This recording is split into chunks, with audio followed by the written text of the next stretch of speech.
Oi, gente, bom dia, boa tarde, boa noite. A gente vai passar aqui nessa aula por mais uma das escolas literárias da história brasileira, entrando neste momento no naturalismo. A gente ainda está sem contagem para o Enem, mas em breve nós teremos o fim da votação, então esperamos ter uma contagem mais específica. A gente segue no naturalismo num período bem conturbado que a gente chama de interescrita.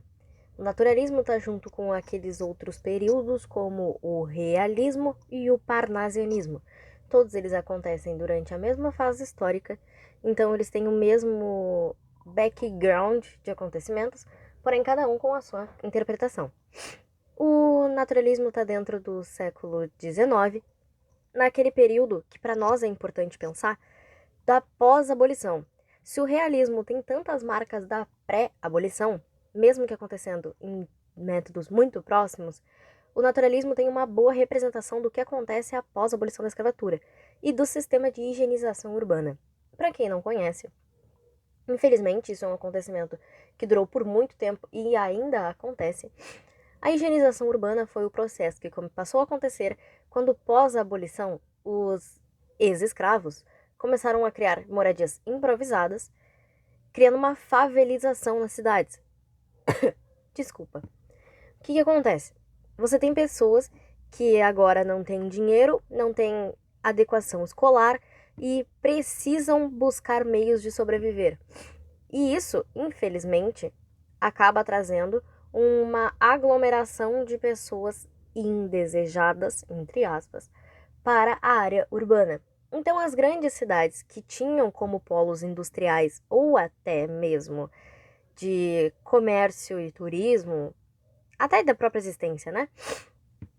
Passaram a criar coisas que nós chamamos hoje de higienópolis, que foram bairros criados em áreas distantes das grandes cidades para higienizar o centro urbano. Assim se tiravam esses moradores pobres do centro da cidade e jogava eles num canto. A gente conhece isso hoje como favelização ou como segregação, mas, apesar de ser um fenômeno muito famoso da época, é algo que acontece até hoje. Quem lembra da construção dos estádios da Copa no Brasil em 2014 vai lembrar de todas as polêmicas que foram criadas ao redor do governo da Dilma Rousseff pelas construções dos estádios e ampliações desses locais, onde haviam moradores ao redor. Quem lembra aqui em Porto Alegre da construção da Arena do Grêmio, que inclusive teve um crime, né, de colocarem fogo em algumas residências para convencer os moradores a se retirarem do local. É o mesmo esquema. A ideia é a mesma. Você precisa tirar as pessoas pobres, negras e indesejadas de um local onde você quer construir turismo e empreendedorismo ao redor. E esse é um espectro muito forte do naturalismo. O naturalismo também se baseia em algo que a gente vai trabalhar depois, que é o zoomorfismo, que é a comparação da existência do homem com a fenomenalização do animal. Isso é baseado na teoria do Charles Darwin da seleção natural. Logo, o mais apto se desenvolve, o menos apto padece. Então, a ideia é o homem mais apto, mais preparado e melhor adequado para viver naquele ambiente sobrevive. O que não se adequa, o que não se adapta ou o que se curva, perece. A gente está durante a segunda Revolução Industrial Europeia, que atinge o Brasil muito tempo depois, na verdade, tá? A gente ainda não está num período de igualdade e adequação. Então, o ponto aqui pra gente é entender o que está acontecendo lá fora quanto à segunda Revolução Industrial. Ela não é realmente impactante pra gente no Brasil. O naturalismo pode ser resumido com realismo à 10ª potência. A gente tem que pensar que é a mesma ideia do realismo de fazer uma crítica do controle social, porém dessa vez eles resolvem elevar a forma como o ser humano se comporta. Mesmo que isso não seja tão real. Às vezes nós não somos tão animalescos, ou somos, mas não propositalmente, porém as personagens deste período são totalmente voltadas às suas patologias sociais. O que isso quer dizer? Que se eu sinto fome, eu vou comer. Se eu sinto vontade de beber alguma coisa, eu vou beber. Se eu sinto vontade de estar com alguém, eu vou estar. Isso quer dizer que a gente para de considerar as possíveis consequências de alguns atos e apenas segue um instinto, como um animal. Por isso, o instinto selvagem. A ideia do período, então, é tirar a humanidade das pessoas, porque era um pouco do que estava acontecendo. As pessoas precisam fazer coisas que não necessariamente elas fariam em condições normais para sobreviver. Então, nós temos uma população muito pobre, lutando pela própria sobrevivência, e uma população muito rica que não quer ver estes pobres. Logo, a gente tem dois lados, o predatório e o da defesa, em que ambos os lados fazem coisas inexplicáveis apenas pelo próprio viés de interesse e sobrevivência. Mas o que importa pra gente é que o instinto de ação do homem é apenas pela patologia. A gente só age porque a gente sente que tem que agir daquela forma. Não necessariamente porque foi refletido, pensado, analisado, como era feita, por exemplo, nos personagens do Machado, onde a gente tem várias reflexões a respeito dos acontecimentos. Aqui não há muita reflexão. Eu sou um ser humano, eu tenho vontade de comer alguma coisa, mesmo não tendo dinheiro, eu vou roubar porque eu quero comer. Ponto final. O autor mais famoso desse período é claramente o Aloysio de Azevedo. Muitas vezes ele é resumido como um dos únicos autores do período, porque poucas pessoas se igualaram à forma como ele escrevia. O Luiz de Azevedo, além de romancista, era um jornalista, ocupou a 4ª cadeira da Academia Brasileira de Letras, que é a responsabilidade de Basílio da Gama. A obra mais famosa dele é O Cortiço. O que isso quer dizer? O cortiço é exatamente o que a gente conhece hoje como a favela. Então, a obra dele acaba sendo um retrato importante porque ela é exatamente o que estava sendo visto como um fenômeno social. A gente entende, isso é importante que vocês percebam, que a favelização não é um fenômeno natural, ela é um fenômeno único e exclusivamente social. Logo, ele conseguir analisar o funcionamento disso é muito importante. Outro ponto importante da obra do Cortiço é o fato de que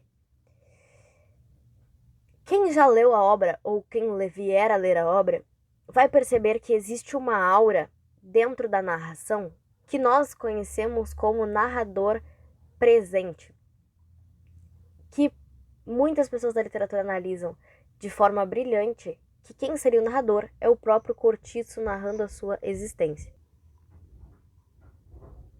Então, o interessante é pensar que o próprio Cortiço é uma existência, ele é uma entidade, ele é um personagem, porque toda a construção da existência do Cortiço é a aura de algo. Ele não é um instrumento natural, ele não é um instrumento que aconteceria. Logo, ele também é um personagem porque ele é uma criação social da burguesia. O Cortiço é extremamente interessante por várias órbitas, pela construção das personagens femininas, que acabam sendo bem polêmicas e acabam trazendo uma reflexão sobre a personagem brasileira, que não é favorável. Infelizmente, a figura que se tem no exterior da mulher brasileira é muito associada a uma personagem desse livro, que se chama a Rita Baiana, que é uma mulher negra ou mulata, depende do espectro que se pensa, se seja da descrição do livro ou da realidade, né? Pra quem não entende, o termo mulato é muito utilizado no livro. Inclusive, é o nome de um livro do Luiz de Azevedo, mas é uma palavra que se luta literariamente para que a gente substitua. Porque mulato é a união, é um filho de um homem negro com uma mulher branca, ou o contrário. Porém, essa análise de mula é porque a mula é um animal infértil que é fruto de um cavalo com um burro. Essa ideia de criar a palavra mulato seria porque a prole de uma pessoa branca com uma pessoa negra é algo inútil, que não serve para nada, e que o branco e o negro são tão diferentes que poderiam ser considerados espécies diferentes. Então é uma palavra muito pejorativa, muito ruim, que foi construída literariamente, que está presente nas obras do Aloysio, mas que nós pensamos em não utilizar. Então a Rita Baiana, ela é descrita como uma mulata, mas ela é uma mulher negra. A Rita Baiana é aquela personagem que não faz o menor sentido na realidade, que é uma mulher que não tem emprego, que vive de samba e do próprio corpo, ela é livre e ela simplesmente não faz nada, ela se envolve com homens ruins, que são parte de gangues ou bandos, e a ideia da Rita Baiana é que ela simplesmente chegue nos lugares e fique sambando e usando da sensualidade dela para conseguir as coisas. E essa é uma imagem que nós sabemos que é muito forte da figura feminina brasileira, mas que não condiz muito com a realidade. Ninguém tá numa quarta-feira de frio em Porto Alegre, põe um topzinho e vai sambar no meio da Borges. Então, a Rita Baiana é uma personagem forte, influente, mas que condiz pouco com a realidade. Entra naquilo que eu falei lá no começo. O naturalismo eleva as coisas. Então, ela quer dançar, ela quer beber, ela quer se divertir. Dane-se o resto. Enquanto se nós víssemos isso no realismo, ela até faria, mas ela precisaria de um emprego, ela precisaria pensar a respeito da própria vida. Então existe pouca reflexão entre os personagens do naturalismo. Nós temos o personagem principal do Cortiço, o João Romão. O João Romão é um homem que nasce muito pobre, resolve, dando golpes e roubando, construir pequenas novas casinhas perto da onde ele morava, até que aquilo vira um cortiço. Ele começa a virar uma pessoa de muito dinheiro e tratar os menores como selvagens. Então ele é o exemplo próximo daquela pessoa que nasce muito pobre e quando ganha poder, praticamente passa a reproduzir o comportamento que o oprimia. O trecho que vocês estão vendo é um trecho da abertura do livro. Ele tá bem no começo, que é um trecho que basicamente narra o funcionamento do cortiço. Eu escolhi ele porque ele passa exatamente aquela ideia que eu falei pra vocês, de que o cortiço é um personagem, de que a existência dele parece que pulsa a existência de algo mesmo. Daí a pouco, em volta das bicas, era um zum zum zum crescente. Uma aglomeração tumultuosa de machos e fêmeas. Uns após outros lavavam a cara incomodamente debaixo do fio de água que escorria à altura de uns 5 palmos. O chão inundava-se. As mulheres precisavam já prender as saias entre as coxas para não as molhar. Via-se-lhes a tostada nudez dos braços e do pescoço que elas despiam. Suspendendo o cabelo todo para o alto do casco, os homens, esses não se preocupavam em molhar o pelo. Ao contrário, metiam a cabeça bem debaixo da água e esfregavam com força as ventas e as barbas, fossando e fungando contra as palmas da mão. As portas das latrinas não descansavam. Era um abrir e fechar de cada instante. Um entrar e sair sem tréguas. Não se demoravam lá dentro, e vinham ainda amarrando as calças ou as saias. As crianças não se davam ao trabalho de lá ir. Despachavam-se ali mesmo no capinzal dos fundos por detrás da estalagem e no recanto das hortas. Então percebam que é um lugar aberto, coletivo, pobre, com pouco saneamento básico. Mas o importante é vocês verem que ele narra os personagens como machos e fêmeas, não homens e mulheres. Eles são animais. Eles se comportam como animais. Eles nem se dão o trabalho de ir ao banheiro. Então é isso que vocês têm que se ater quando o assunto é naturalismo, a animalização do homem. É interessante também que vocês percebam que existe uma revelação a respeito do funcionamento do cortiço. Então ele não evita tratar dos assuntos, como a gente vê em vários pontos da literatura, como por exemplo o romantismo, onde algumas coisas que são naturais nem acontecem. Mas aqui é necessário que elas aconteçam para que todos entrem no mesmo pé de igualdade. Todos são pobres, todos são como animais, todos são vistos pela necessidade da existência. Então eles vivem naquele lugar que não tem saneamento, que não tem cuidado, eles vivem todos aglomerados, mas é a única forma de existência, logo é a forma que será narrado. Ele não se importa em tentar melhorar, tipo em dizer que não tinha saneamento, mas todo mundo se limpava bem. Tipo, ele não se importa em fazer isso. O interessante aqui é que o personagem seja rebaixado. Outro escritor importante é Adolfo Caminha. Ele normalmente aparece pouco, porque ele tem uma escrita que dá uma variada, ela não tem tanta força quanto o Cortiço.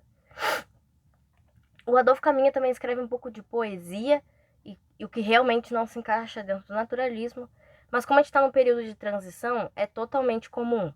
Pense em outros autores, como Machado de Assis, que escreveu romance para só depois fazer realismo, autores parnasianos, que antes da poesia escreviam romances.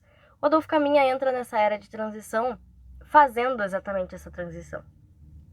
Ele morre muito cedo, de tuberculose, então as publicações deles são mínimas e boa parte é póstuma. Mas o livro importante que a gente tem dele é O Bom Crioulo.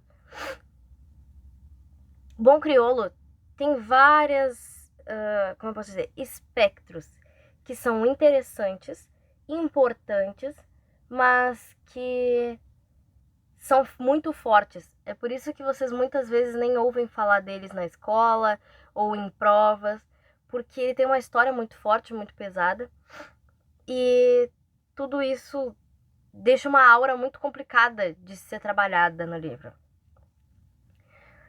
O livro basicamente se passa no mar, para vocês compreenderem, porque o personagem principal dele, né, acaba fugindo da fazenda em que ele servia. Ele era um servo, né? Para quem não lembra, infelizmente, como a abolição é feita de qualquer jeito no Brasil, é uma abolição meio para estrangeiro ver e não deixar de fazer comércio, principalmente na Inglaterra. A abolição acontece de um jeito muito errado e muita gente continua servindo. Recebe um salário ridículo, só para não dizer que é escravo, mas continua trabalhando para os mesmos senhores, fazendo o mesmo trabalho. O ponto aqui é que a gente tem um personagem que tem a mãe assassinada e em certo ponto percebe toda a vida imóvel que tem e decide fugir. Ele passa boa parte da obra no mar, e o centro dessa história que é interessante são as relações românticas. Desculpa, uma pausinha só pra beber água. Ele conhece uma mulher dentro do navio. Eles se apaixonam, eles se envolvem, eles vivem as relações deles, mas esta mulher também se envolve com outro homem. E assim eles ficam vivendo um triângulo amoroso apenas pelo prazer carnal, que entra naquele ponto do que a gente estava tratando de o que importa é eu satisfazer as minhas necessidades, depois eu penso em amor, casamento. Porém, existe todo um sentimento por trás dele de ciúme, agressividade, possessividade, propriedade a respeito daquela mulher. O interessante aqui também na descrição que eu escolhi para vocês é uma descrição do convés, que é onde ficam os trabalhadores, né, as pessoas que fazem o navio funcionar. E essa descrição é importante porque vocês vão ver bastante semelhança com a descrição do que a gente viu no Cortiço. Deem uma olhada ali na parte de baixo. No intervalo das peças, na meia escuridão dos recôncavos, moviam-se corpos seminus, indistintos. Respirava-se um odor nauseabundo de cárcere, um cheiro acre de suor humano diluído em urina e alcatrão. Negros, de boca, roncavam profundamente, contorcendo-se na inconsciência do sono. Viam-se torsos nus abraçando o convés, aspectos indecorosos que a luz evidenciava cruelmente. Percebam que entra naquela mesma paralela do Cortiço, de que não há higiene, não há saneamento, as pessoas estão sempre com seus corpos expostos, vivendo em situações deploráveis e aparentemente não se importam. E sempre esses personagens são pobres e negros. Esse é o espectro que você tem que pensar. O reflexo do naturalismo é pensar a realidade hostil e animalesca do pobre. Aparentemente, o naturalismo pode soar como um período curto, com poucas obras, com uma ideia fraca ou com uma ideia um pouco absurda, mas ele é muito importante para a análise social. Então, aquelas palavrinhas que estavam lá na característica e que vocês puderam ver funcionando são o que refletem a ideia da escrita naturalista. Pensem sobre a animalização do pobre, do negro. Pensem sobre como as pessoas só se comportam por instinto e não ligam para o luxo e para a melhora. Aquilo que vocês viram nos dois trechos é o resumo do que a gente precisa saber. É o reflexo da realidade cruel, pós-abolicionista, do pobre negro no Brasil.